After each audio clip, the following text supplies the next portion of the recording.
হরে কৃষ্ণ কৃষ্ণ কৃষ্ণ হরে হরে। তো ভক্তবৃন্দগণ, আজকের ভিডিওটি রয়েছে নীল ষষ্ঠী ব্রত পালন করবেন তারা অবশ্যই এই কয়েকটি বিষয় মনে রাখবেন যে নীল ষষ্ঠী পুজোর সময় কিভাবে বাতি ব্যবহার করতে হয় এবং এই পুজোতে কি কি খাবার খেলে আপনার পুজো সম্পূর্ণরূপে প্রসিদ্ধ হবে এবং কোন কোন খাবার খেয়ে আপনারা উপবাস ব্রত করবেন এবং নীল ষষ্ঠী পুজোর ব্রতের মাহাত্ম্য কথাটি কি অবশ্যই সম্পূর্ণভাবে শ্রবণ করবেন এবং সন্তানের মঙ্গল কামনায় কবে এই ব্রত রাখবেন বাংলার মায়েরা এবং কিভাবে রাখবেন অবশ্যই সম্পূর্ণ বিষয় আলোচনা করা হবে এই ভিডিওটির মাধ্যমে।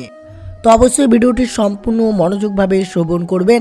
আর এই চ্যানেলে এই সব পুজো ভক্তি এবং বিভিন্ন ধরনের ব্রত কথা নিয়ে সম্বন্ধে আলোচনা করা হয়। তো অবশ্যই ভিডিওটি সম্পূর্ণ দেখবেন। চ্যানেলে নতুন হয়ে থাকলে দয়া করে চ্যানেলটিকে সাবস্ক্রাইব করবেন, লাইক করবেন, কমেন্টে ভক্তি ভালোবাসা শ্রদ্ধা দিয়ে জয় শ্রীকৃষ্ণের জয় লিখে দিতে ভুলবেন না। তো অবশ্যই সম্পূর্ণ মনোযোগভাবে শ্রবণ করুন। নীলের ঘরে দিয়ে বাতি জল খাও গো পুত্রবতী। নীল ষষ্ঠী উপলক্ষে বাংলায় লোকমুখে এই ছড়াটি প্রচলিত রয়েছে। ছড়া শুধু পুত্রের উল্লেখ করা হলে পুত্র কন্যা সবার জন্য নীল ষষ্ঠীর উপবাস রাখেন বাংলার মায়েরা। প্রতি বছর চৈত্র সংক্রান্তির ঠিক আগের দিন পালন করা হয় এই নীল ষষ্ঠী ব্রত পালন। নীল ষষ্ঠীর পরের দিন হলো চৈত্র সংক্রান্তি, অর্থাৎ চৈত্র মাসের শেষ দিন। আর তার পরের দিন পালিত হবে পয়লা বৈশাখ। পয়লা বৈশাখ মাসের প্রথম দিনটি দিয়ে বাংলার নববর্ষের সূচনা হয়। সন্তানের সুখ সুস্বাস্থ্য সৌভাগ্য দীর্ঘ জীবন কামনা করতে এই ব্রত পালন করে থাকেন বাংলার মায়েরা। আগামী এই বছর 14 এপ্রিল রবিবার পালিত হবে পয়লা বৈশাখ। তার আগের দিন 13 এপ্রিল শনিবার চৈত্র সংক্রান্তি এবং তার আগের দিন অর্থাৎ 12 এপ্রিল 2024 শুক্রবার হলো নীল ষষ্ঠী ব্রত। সারাদিন ষষ্ঠীর উপবাস ও ব্রত রেখে সন্ধ্যা লগ্নে শিবের মাথায় জল ঢালেন মায়েরা। কথায় বলেন বাঙালির 12 মাসে 13 পার্বণ। এই 13 পার্বণের অন্যতম হলো নীল ষষ্ঠী ব্রত। সারাদিন নির্জল উপোস রেখে সন্ধ্যার পর শিবলিঙ্গে জল ঢেলে শিব শঙ্করের প্রসাদ খেয়ে উপবাস ভঙ্গ করেন মায়েরা। সন্তানের মঙ্গল কামনায় এই ব্রত পালিত হয়। সন্তানের দীর্ঘায়ু কামনা করেন মায়েরা। অনেকেই বিশ্বাস করেন সন্তান লাভের জন্য ষষ্ঠীর ব্রত করেন। বিশ্বাস নীল ষষ্ঠী ব্রত করলে তাদের সন্তানদের অমঙ্গল কিছুতেই হয় না। নীল ষষ্ঠীর দিন উপোস করে থেকে সন্ধ্যায় পুজো দিয়ে জল খেতে হয়। শিবের মাথায় ডাবের জল ঢালার রীতি রয়েছে এই পুজোতে। পুজো করতে অবশ্যই লাগবে বেলপাতা, কারণ শিবের পুজোয় বেলপাতা ছাড়া হয় না। এছাড়াও এই দিন শিবকে 5টি ফল নিবেদন করার রীতি রয়েছে শাস্ত্রে। শিবের পছন্দের ফুল ধতুরা, আকন্দ, অপরাজিতা ফুল ও মহাদেবের পছন্দ কলগে ফুল পূজিত হন মহাদেব। বেলপাতা দিয়ে পুজো করা হয়। সঙ্গে লাগে দুধ, দই, গঙ্গা মাটি, বেলপাতা এবং গঙ্গা জল।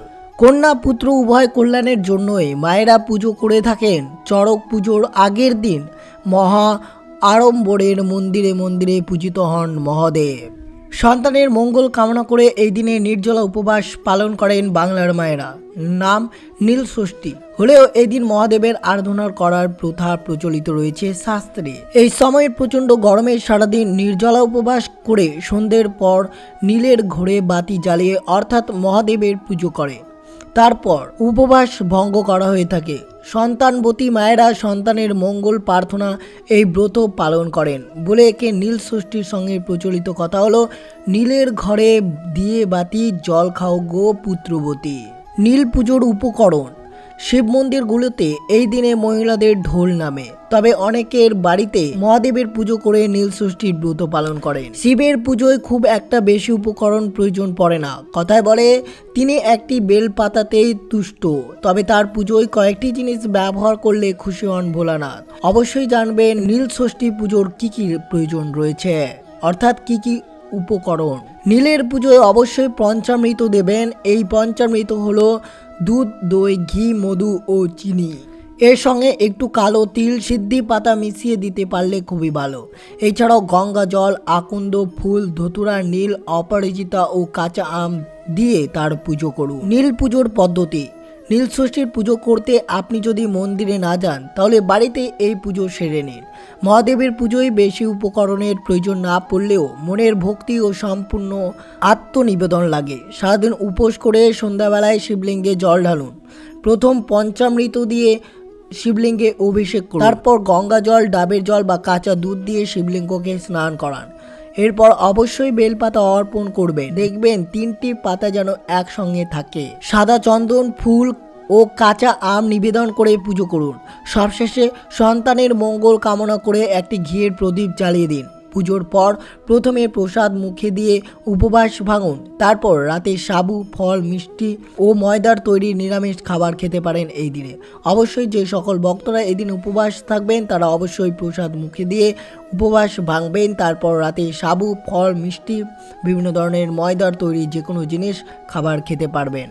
গ্রামের বাংলায় এই দিন মাটি দিয়ে শোয়ানো অবস্থায় একটি মূর্তি তৈরি করা হয়। এই মূর্তিকে মহাদেবের মূর্তি বলে মনে করা হয়। যদিও অমসৃণ এই মূর্তিতে শিবের আদল ঠিকমতো বোঝা যায় না।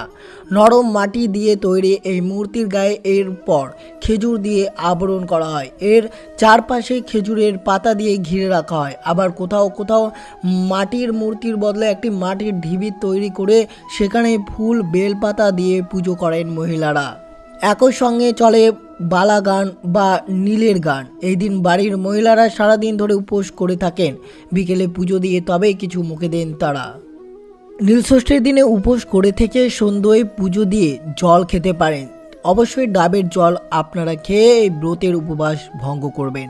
এরপর যে কোনো ধরনের বেল বা শশা বা দুধ বা দই খেতে পারেন। এই নীলষষ্ঠী পুজোর সন্ধ্যায় পুজো শেষ করে অবশ্যই প্রথমে ডাবের জল খাবেন, তারপর যে কোনো ধরনের ফল বা দুধ বা দই খেতে পারেন। নীলষষ্ঠীর দিন শিবের আশীর্বাদ পেতে অবশ্যই পালন করুন এই 3টি নিয়ম। নীলষষ্ঠীর দিন শিবের মাথায় জল ঢালার পর বেলপাতা, ফুল ও একটি ফল ছুঁয়ে রাখতে হয়। এরপর আকন্দ বা অপরাজিতার ফুল অর্পণ করতে হবে। পুজোর সময় সন্তানের নামে অবশ্যই মোমবাতি জ্বালাতে হবে। উপোস ভাঙার পর ভাত কিংবা আটার তৈরি খাবার খেতে নেই। ফল, সাবু বা ময়দার তৈরি খাবার খান। অবশ্যই উপোস ভাঙার সময় ডাবের জল খাবেন। এরপরে এই সব খাবারগুলো খেতে পারেন। অনেকেই এই দিনে সন্ধিক লবণ খেয়ে থাকেন, যে নিয়ম মানা অত্যন্ত শুভ বলে মনে করা হয়। এই নীলষষ্ঠী পুজোয় 5 রকমের ফল নিবেদন করুন মহাদেবকে, যার মধ্যে অবশ্যই রাখুন বেল, কলা, শশা, আপেল মতো ফলগুলো। আতপ চাল, সুগন্ধি, চন্দন অর্পণ করবেন। শিবের অভিষেকের জল প্রস্তুতি করুন ঘি, দুধ, দই, সিদ্ধি পাতা দিয়ে। ডাবের জল দিয়ে শিবের অভিষেক করতে পারেন। মহাদেবের পুজো করার পাশাপাশি মা ষষ্ঠীকে পুজো করুন। নীলষষ্ঠী পুজো করার সময় অবশ্যই এই জিনিসগুলো আপনার মাথায় রাখবেন। শিবলিঙ্গে যে বেলপাতা অর্পণ করবেন সেটা যেন ছেঁড়া না হয়, একদম অক্ষত বেলপাতা থাকতে হবে।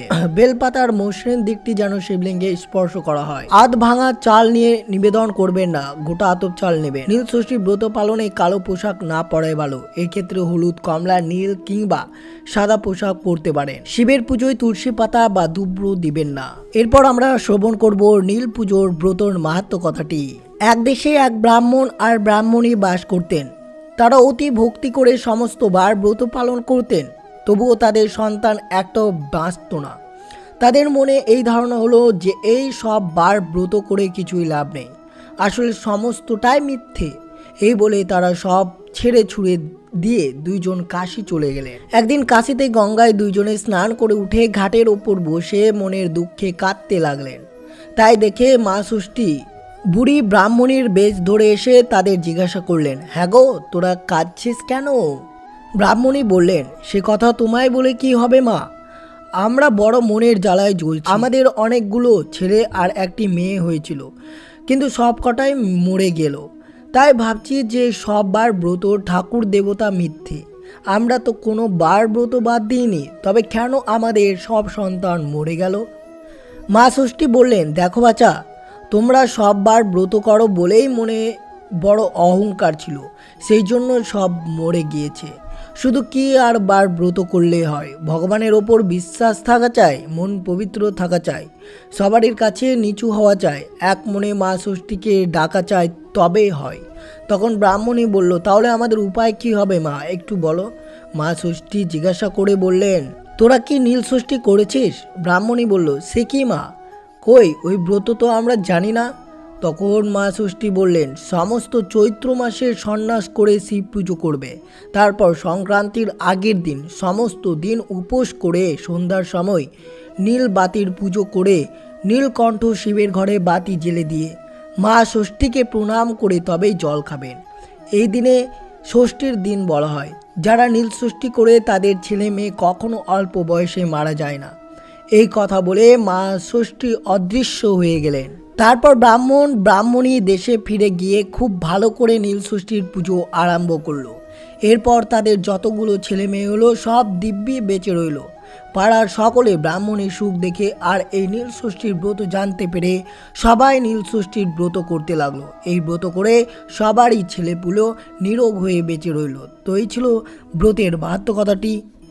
অবশ্যই সকলে মিলে এই নীল ষষ্ঠীর পুজোটি ভক্তি ভালোবাসা শ্রদ্ধা দিয়ে অবশ্যই করুন এবং যে সব নিয়মগুলো আপনাদের বললাম সেই সব নিয়মের মধ্যেই আপনারা পুজো করবেন এই নীল ষষ্ঠী পুজো। তো এই ছিল ভিডিওটি ভালো লাগলে অবশ্যই চ্যানেলটিকে সাবস্ক্রাইব করবেন, লাইক করবেন, কমেন্টে ভক্তি ভালোবাসা শ্রদ্ধা দিয়ে জয় শ্রীকৃষ্ণের জয় লিখে দিতে ভুলবেন না এবং ভিডিওটি আপনার বন্ধু আত্মীয় বা ভক্তদের সাথে অবশ্যই শেয়ার করবেন। সুস্থ থাকবেন, সতর্ক থাকবেন। জয় শ্রীকৃষ্ণ, রাধে রাধে।